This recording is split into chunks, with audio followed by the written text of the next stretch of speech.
अपन ने कल जो है एशियाटिक एग्लोमरेशन के बारे में चर्चा करी थी। आज जो अपना अध्ययन का विषय रहेगा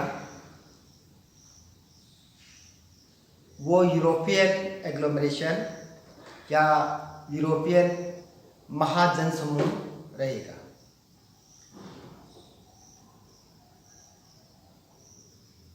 यूरोपियन महाजन समूह आपको पता है जनसंख्या की दृष्टि से ये चौथा है, लेकिन चूंकि ये एशिया महाद्वीप से एडजॉइन कॉन्टिनेंट है या एग्लोमरेशन है, इसलिए आज अपन पहले जो द्वितीय महाजन समूह है विश्व का अफ्रीकन, उसकी बजाय अपन जो है यूरोपियन महाजन समूह का अध्ययन करेंगे।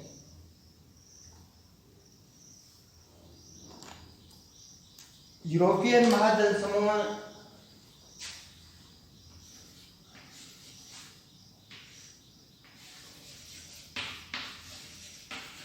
यूरोपियन एग्लोमरेशन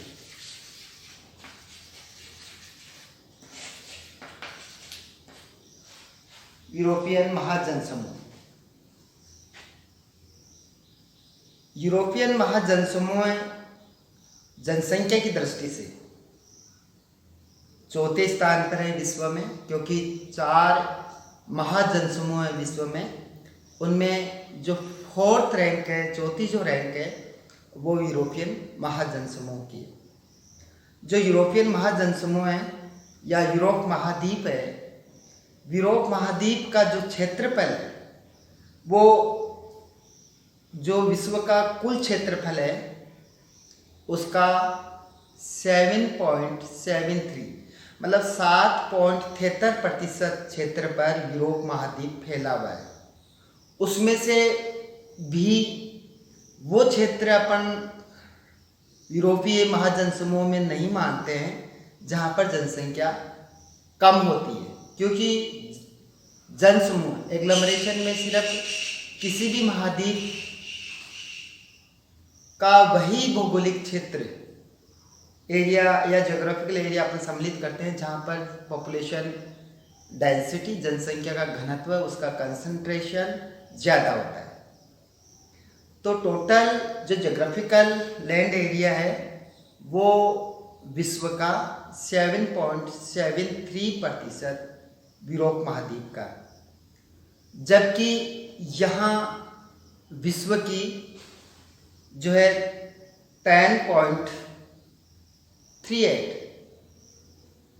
10.38% जनसंख्या विश्व की यहाँ पर पाई जाती है, जो लगभग 74 करोड़ है। तो अपने ये चीज समझ में बैठी कि यूरोप महाद्वीप का क्षेत्रफल, भौगोलिक क्षेत्रफल अन्य महाजन समूह से बहुत कम है, उसके बावजूद भी यहाँ की जनसंख्या ज़्यादा है। अगर अपन क्षेत्रफल के अनुपात में देखें तो यहाँ पर जनघनत्व अधिक है। यूरोपीय जो महाजन समूह है इस पर अपन चर्चा करने से पहले एक मैं यूरोपियन या यूरोप जो कॉन्टिनेंट है उसकी मैं एक आउटलाइन बना देता हूँ, और उस आउटलाइन के आधार पर अपन जो है इसका अध्ययन करेंगे। देखिए, जो यूरोप महाद्वीप है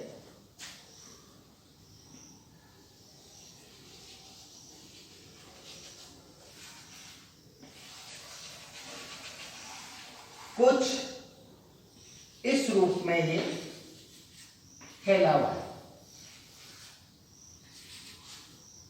देखिए, आप लोगों को पता है यहाँ पर जो इसकी सीमा बनती है वो अफ्रीका महाद्वीप से बनती है, अफ्रीका कॉन्टिनेंट।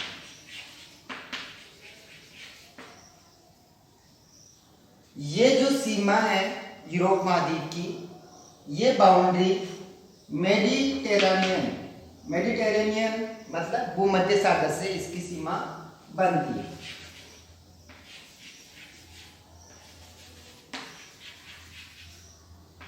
मेडिटेरेनियन सी,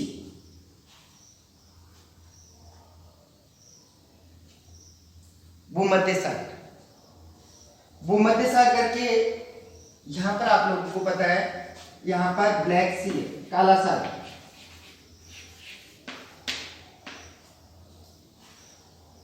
और यहां पर आप लोगों को पता है कि यहां पर कैस्पियन सी है, कैस्पियन सागर, कैस्पियन सी, कैस्पियन सागर। इसकी सर्दर्न बाउंड्री अफ्रीका, जो यूरोप कॉन्टिनेंट है या यूरोपियन जो एग्लोमरेशन है, इसकी दक्षिणी सीमा अफ्रीका महाद्वीप, भूमध्य सागर, काला सागर और कैस्पियन महासागर, वो कैस्पियन सागर से, इनसे इसकी सीमा बनती है। अगर इसकी ईस्टर्न पूर्वी सीमा की बात करें तो यहां पर आप लोगों को पता है कि यहां पर यूराल माउंटेन है ऊपर, और यहां पर यूराल रिवर, यूराल पर्वत और यूराल नदी इसकी सीमा बनाती है। इधर कौन सा महाद्वीप आ गया? एशिया महाद्वीप आ गया, और इधर यूरोप महाद्वीप आ गया, और इसको यूराल पर्वत और यूराल नदी जो कि कैस्पियन सागर में गिरती है, ये नदी इसको एशिया महाद्वीप से विभाजित करती है, यूरोप महाद्वीप को या यूरोपीय महाजन समूह। अपन अगर इसकी नॉर्दर्न सीमा की बात करें, उत्तरी सीमा की बात करें, तो देखिए यहां पर आप लोगों को पता है आर्कटिक ओशन, आर्कटिक महासागर, आर्कटिक ओशन। और अगर इसकी वेस्टर्न सीमा की बात करें, जो यूरोपीय महाजन समूह है, इसकी पूर्वी सीमा की बात करें तो यहां पर अटलांटिक ओशन, अंड महासागर,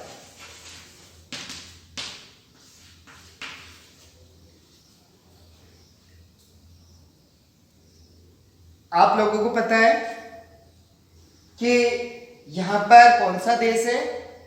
यहां पर स्पेन है, यहां पर इटली है, और यहां पर जो है जॉर्जिया है। तो स्पेन,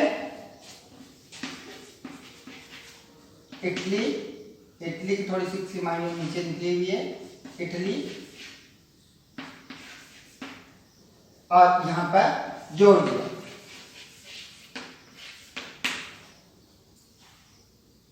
इसके ऊपर आप लोगों को पता है, स्पेन के ऊपर यहां पर फ्रांस, और यहां पर जर्मनी।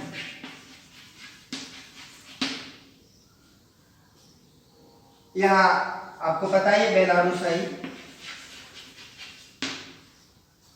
यहां पर ग्रेट ब्रिटेन है, यूनाइटेड किंगडम, तो यहां पर लिख देते इंग्लैंड, और इधर जर्मनी के बीच में, मतलब जो मेन लैंड है यूरोप महाद्वीप की, यहां पर नॉर्थ सी है, उत्तरी सागर। यह कौन सा है? नॉर्थ सी मतलब उत्तरी सागर। और नॉर्थ सी को इधर जो मिलाने वाला जो चैनल है अंड महासागर से, वो है इंग्लिश चैनल। कौन सा चैनल है? English channel. यह आप लोगों को पता है उत्तरी सागर में एक बहुत ही विश्व प्रसिद्ध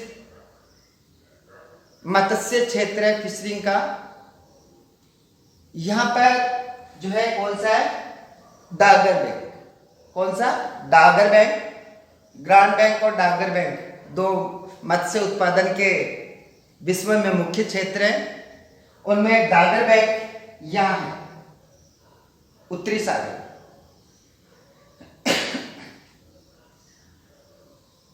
आप लोगों के इसकी आउटलाइन लगभग समझ में आ गई होगी यूरोप महाद्वीप की। इसका विस्तार आप देखिए, यूरोप महाद्वीप का नहीं, किसका विस्तार देखना है अपन को, यूरोपियन एग्लोमरेशन का, यूरोपियन एग्लोमरेशन का, महाजनसमूह का। तो आप देखिए इसका जो विस्तार है वो 40 से लेके 40 degree 40 degree north, 40 degree north से इसका जो है 60 डिग्री नॉर्थ।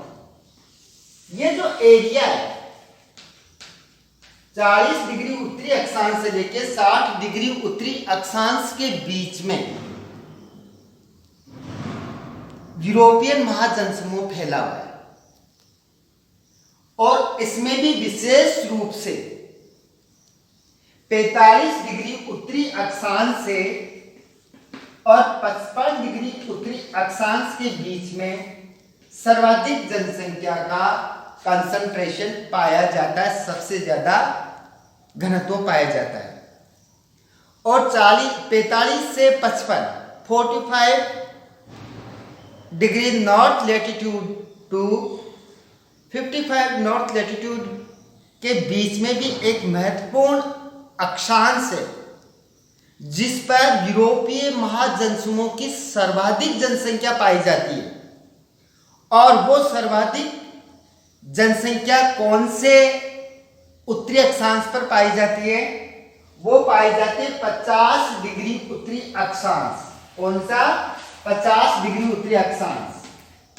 50 डिग्री उत्तरी अक्षांश के सारे यूरोपीय महाद्वीप की सर्वाधिक जनसंख्या पाई जाती है। इसके बहुत सारे कारण हैं जिसकी अपन चर्चा करेंगे। इसलिए 50 डिग्री उत्तरी अक्षांश को एक्सिस ऑफ यूरोपियन पॉपुलेशन, मतलब यूरोपीय जो जनसंख्या है उसकी मेन दूरी, मेन अक्षांश कौन सा है? 50 डिग्री अक्षांश। इसलिए यूरोपीय जनसंख्या की दूरी, एक्सिस ऑफ यूरोपियन पॉपुलेशन कहा जाता है किसको? 50 डिग्री उत्तरी अक्षांश को। अगर आप ये पूछे कि भाई यूरोपीय महाद्वीप में भी सर्वाधिक जनसंख्या कौन से अक्षांश के सारे पाई जाती है, तो 50 डिग्री अक्षांश के सारे सर्वाधिक जनसंख्या का संकेंद्रण, कंसंट्रेशन पाया जाता है जनसंख्या का। और अगर एरिया पूछे तो 45 डिग्री उत्तरी अक्षांश से लेके 55 डिग्री उत्तरी अक्षांश के बीच में। अगर यूरोपियन महाजनसमूह का एरिया पूछे तो 40 डिग्री उत्तरी अक्षांश से लेके और 60 डिग्री उत्तरी अक्षांश के बीच में यूरोपियन महाजनसमूह फैला हुआ है। आप लोगों को पता होगा कि यूरोप महाद्वीप दोनों गोलार्धों में फैला हुआ है। यह आप लोगों को पता है। यहां पर केंद्रीय मध्याह्न रेखा निकलती है इंग्लैंड से, ग्रीनविच रेखा से, पता आपको। ये 0 डिग्री देशांतर रेखा है। 0 डिग्री देशांतर रेखा के पूर्व में ही, मतलब पूर्वी गोलार्ध में ही ज्यादातर यूरोप महाद्वीप फैला हुआ है। लेकिन इसका कुछ भाग जो है पश्चिमी गोलार्ध में भी फैला हुआ है, क्योंकि यहां जो इंग्लैंड है यहां से 0 डिग्री देशांतर रेखा गुजरती है। और अगर इसका उत्तरी विस्तार देखें तो यूरोप महाद्वीप केवल उत्तरी गोलार्ध में स्थित है। लेकिन अगर मान लो इसका पूर्व पश्चिम या अपन लॉन्जिट्यूडिनल मतलब देशांतरीय विस्तार देखें तो यूरोप महाद्वीप पूर्वी गोलार्ध में ज्यादा इसका विस्तार पाया जाता है, लेकिन कुछ विस्तार इसका पश्चिमी गोलार्ध में भी पाया जाता है।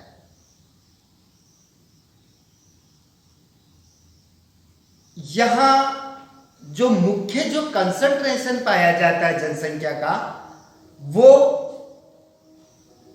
ब्रिटेन और यहां देखिए हॉलैंड या नीदरलैंड, बेल्जियम,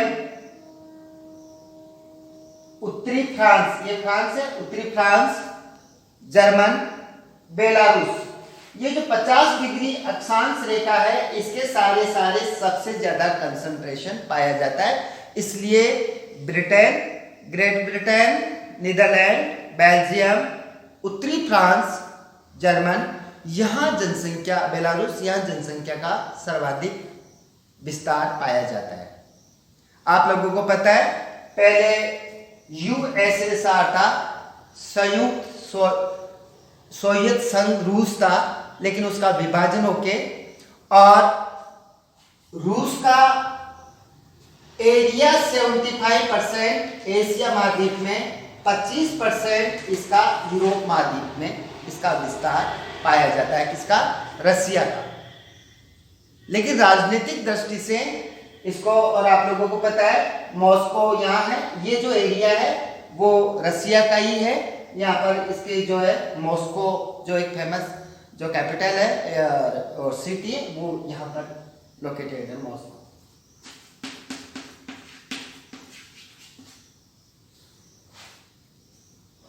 लेकिन जो रसिया की 75 जनसंख्या है, वो यूरोपीय रूस के अंदर निवास करती है। एक बात जो फेमस है वो ये है कि जैसे एशियाई महाजनसमूह की जो कार्यशील जनसंख्या है, उस कार्यशील जनसंख्या का 70% भाग कृषि कार्यों में संलग्न हैं, जबकि यूरोप महाद्वीप की जो 70% कार्यशील जनसंख्या है वो किसमें संलग्न है? वो सेकेंडरी एक्टिविटीज में है और टर्सरी एक्टिविटीज में, मतलब उद्योग और व्यापार, परिवहन जैसी उच्च स्तरीय सेवाओं में यहाँ की 70% जनसंख्या इन्वॉल्व है।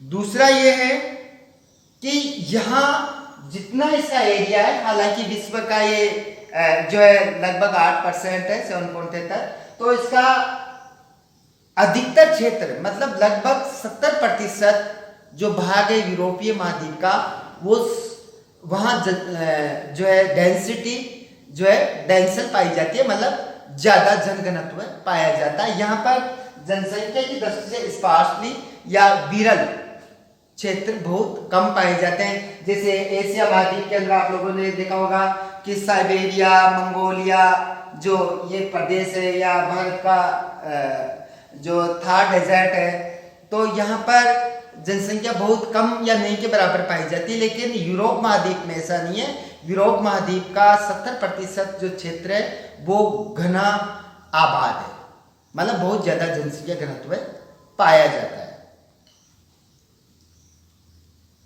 यहाँ ज्यादा जनघनत्व क्यों पाया जाता है, जबकि एरिया इतना कम है विश्व का इस महाद्वीप में? उसके बावजूद भी यहाँ पर 10% जनसंख्या पाई जाती है, बल्कि लगभग 11% जनसंख्या यहाँ पर पाई जाती है। उसका क्या कारण है? उसके बहुत सारे कारण हैं। उसका सबसे जो पहला कारण है यहाँ जनसंख्या ज्यादा होने का, वो है यहाँ की जलवायु। देखिए, जो यूरोप महाद्वीप है, ये यूरोप महाद्वीप मध्य अक्षांशीय क्षेत्रों में ज्यादा फैला हुआ, मतलब टेम्परेट जोन में फैला हुआ, शीतोष्ण कटिबंध और समशीतोष्ण कटिबंध में फैला हुआ है। आप लोगों को पता है कि टेम्परेट जोन की अगर अपन क्लाइमेटिक कंडीशन देखें, जलवायु दशाएं देखें, तो शीतोष्ण कटिबंध में लगभग 70 सेंटीमीटर से ज्यादा वर्षा होती है और मनुष्य के स्वास्थ्य की दृष्टि से यहाँ तापमान भी अनुकूलतम होता है। तो सबसे जो अच्छी बात है इस क्षेत्र की वो ये है कि मनुष्य के शारीरिक मानसिक श्रम मतलब फिजिकली और मेंटली लेबर के लिए और मनुष्य की हेल्थ के लिए यहाँ की जो जलवायु है वो बहुत ज्यादा अनुकूल है। पहला कारण यहाँ की मनुष्य के जीविकोपार्जन और मनुष्य के स्वास्थ्य के लिए अनुकूल जलवायु, सुटेबल क्लाइमेटिक कंडीशन होना एक महत्वपूर्ण कारक है यहाँ जनसंख्या के ज्यादा जमाव के लिए। दूसरा जो कारण है वो है खनिजों की प्रचुरता। आप लोगों को पता है कि यहाँ पर ग्रेट ब्रिटेन, फ्रांस, जर्मन, ये जो 50 डिग्री जो नॉर्थ लैटिट्यूड है, यहाँ पर आप लोगों को पता है कि यहाँ पर आयरन और कोल मतलब कोयला और लोहे की खदानें पाई जाती है।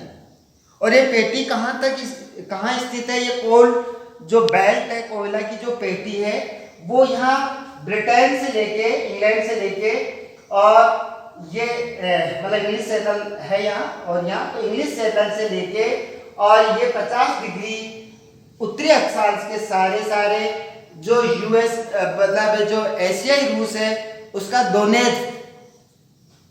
दोनेत्स्क एक माइंस है, बहुत जो है फेमस खान है। कौन सी? दोनेत्स्क। यहाँ पर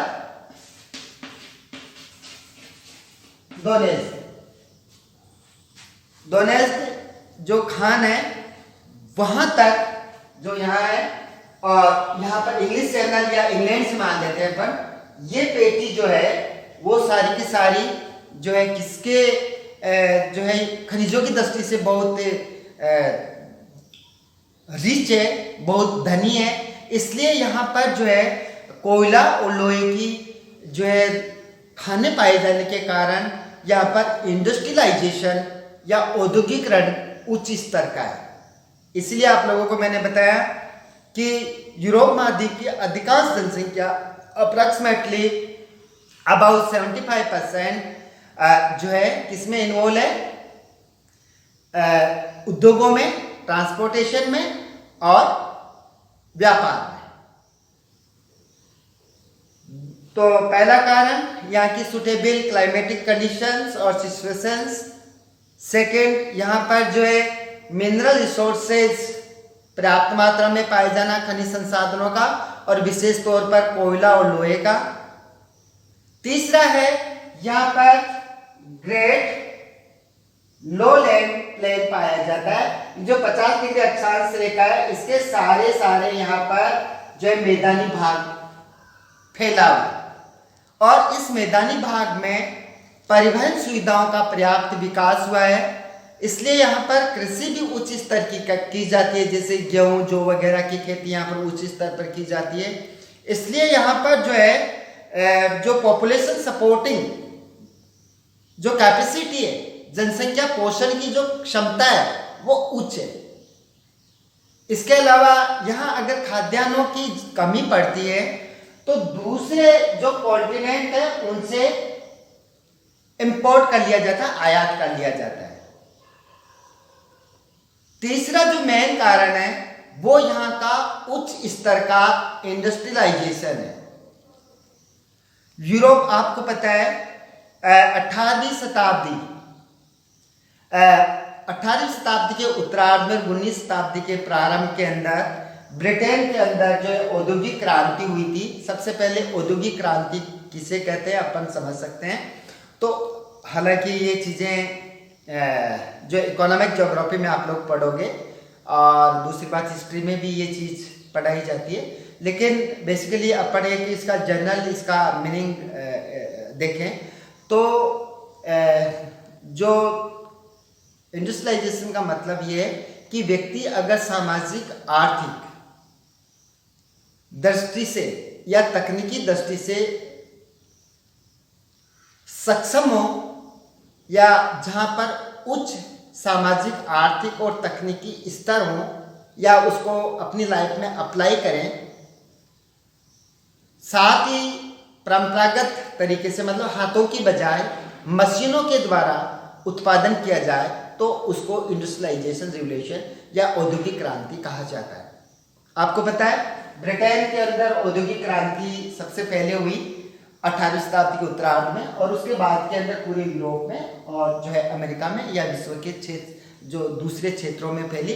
और सबसे पहले जो औद्योगिक क्रांति हुई वो कॉटन इंडस्ट्रीज में हुई, सूती वस्त्र उद्योग में। उसके बाद में दूसरे उद्योगों में ये पहुंची, पता होगा आपको।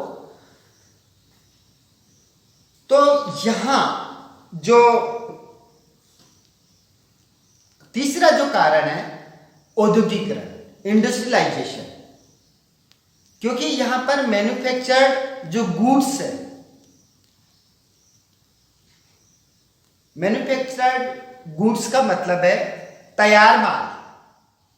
एक तो रॉ मटेरियल होता है, कच्चा माल होता है, और एक तैयार माल होता है। यूरोपियन कंट्रीज ने इसीलिए उपनिवेशों की स्थापना करी, क्योंकि कच्चा माल दूसरे देशों से लाके या दूसरे महाद्वीपों से लाके, और यहाँ पर क्योंकि इंडस्ट्रियलाइजेशन हो चुका था, हाई टेक्निक का अप्लाई ये लोग करते थे, तो यहाँ पर जो है कच्चे माल को तैयार करके तैयार माल उसको एक्सपोर्ट दूसरे देशों में या दूसरे महाद्वीपों में लोग करते थे। इसलिए इन लोगों की जो है जो पोषण की जो क्षमता है, लोगों के पोषण की जो क्षमता है, या अपन कह सकते हैं कि जो पॉपुलेशन सपोर्टिंग जो कैपेसिटी है वो हाई इसीलिए है क्योंकि यहाँ पर हाई टेक्निक है, और यहाँ पर रॉ मटेरियल मंगा के और उसको तैयार करके बाहर भेजते हैं। इसलिए जो है लोग यहाँ पर जो है तीव्र गति से जनसंख्या का यहाँ पर वृद्धि हुई। तीसरा जो कारण है इसकी लोकेशन। यूरोप महाद्वीप की जो ज्योग्राफिकल लोकेशन है, भौगोलिक अवस्थिति, वो बहुत अच्छी है। कैसे बहुत अच्छी? देखिए आप, इधर अंड महासागर, अटलांटिक ओशन है, इसके कारण और नदियों के ट्रांसपोर्टेशन के कारण, नदियों में यहाँ पर देखिए आप, राइन नदी बहुत फेमस है जर्मन की, जो कि कहाँ गिरती है? उत्तरी सागर में, नॉर्थ सी में जो गिरती है। तो ये राइन नदी के अंदर बहुत ज्यादा जो है यहाँ पर जल परिवहन का कार्य किया जाता है। तो यहाँ पर जो वाटर या ट्रांसपोर्टेशन या जल परिवहन विकसित अवस्था में है यहाँ पर। इसलिए जल परिवहन का न केवल यूरोप महाद्वीप काम में लेता है, बल्कि यूरोप महाद्वीप के जो जलपोत है उनका जो प्रयोग है दूसरे महाद्वीप के अविकसित देश भी करते हैं। इसलिए यहाँ पर उन्नत जल परिवहन व्यवस्था होना भी यहाँ जनसंख्या के ज्यादा घनत्व का एक कारण है। इसके अलावा आप देखिए यहाँ पर ये ऊपर वाला एरिया है, आप लोगों को पता है, या 60 डिग्री उत्तरी अक्षांश के आसपास यहाँ पर तापमान बहुत कम हो जाता है।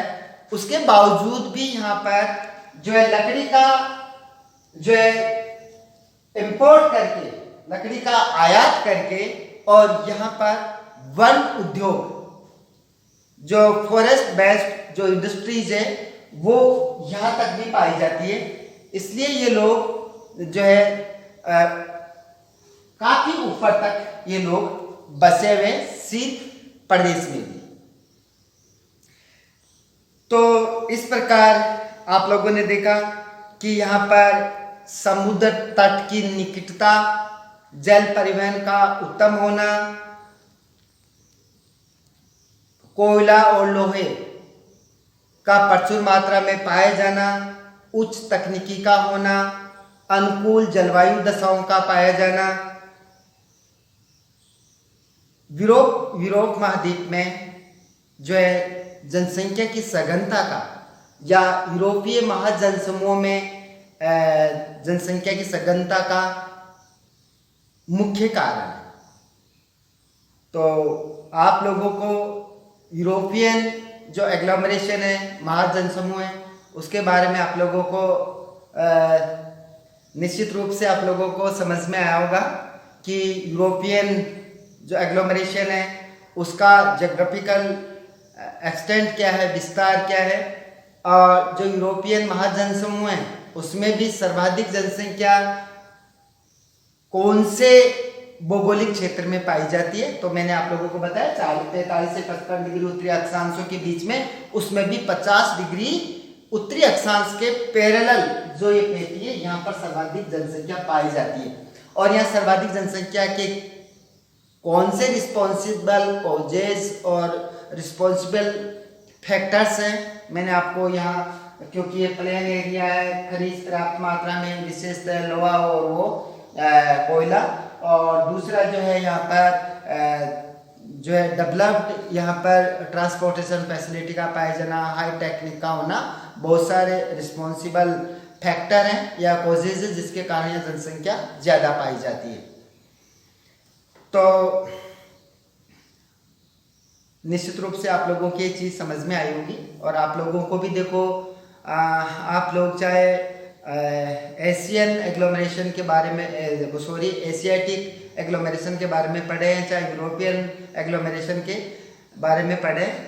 कहने का मतलब ये है कि फिजिकल ज्योग्राफी और जो रीजनल ज्योग्राफी है, चाहे वो ज्योग्राफी ऑफ इंडिया हो, चाहे वर्ल्ड ज्योग्राफी हो, चाहे वो ज्योग्राफी ऑफ राजस्थान हो, आप लोगों के पास एक तरफ आप लोगों के पास बुक होनी चाहिए और दूसरी तरफ आपके पास स्टडी टेबल पर एटलस होनी चाहिए। बिना एटलस या बिना वो किसी भी स्थान की, किसी भी महाद्वीप, देश, किसी खान, किसी नहर, नदी, बांध, सागर, महासागर, झील, इनकी आपको भौगोलिक अवस्थिति अच्छी तरह आप लोगों को याद करनी है और उसमें आप लोगों की समझ बढ़ानी है।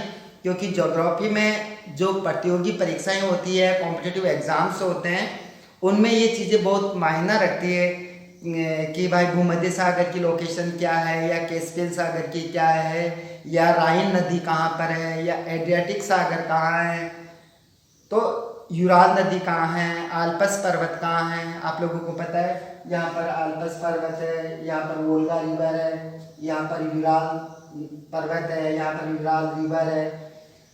ठीक है, तो आप लोगों को इन चीज़ों के लिए आप लोगों को क्या करना है, आप लोगों को जो है टेक्स्ट बुक के साथ साथ या स्टडी मटेरियल के साथ साथ आपको एटलस भी और पैरेलल कोई भी महाद्वीप, कोई भी देश, नदी, माइंस या फॉरेस्ट या सॉइल, कोई भी लोकेशन आती है, नदी, झील, सागर, महासागर, तो आपको तुरंत उस पर्वत पठार मैदान के बारे में उसकी लोकेशन एटलस में पैरेलल देखनी है, समानांतर देखनी है।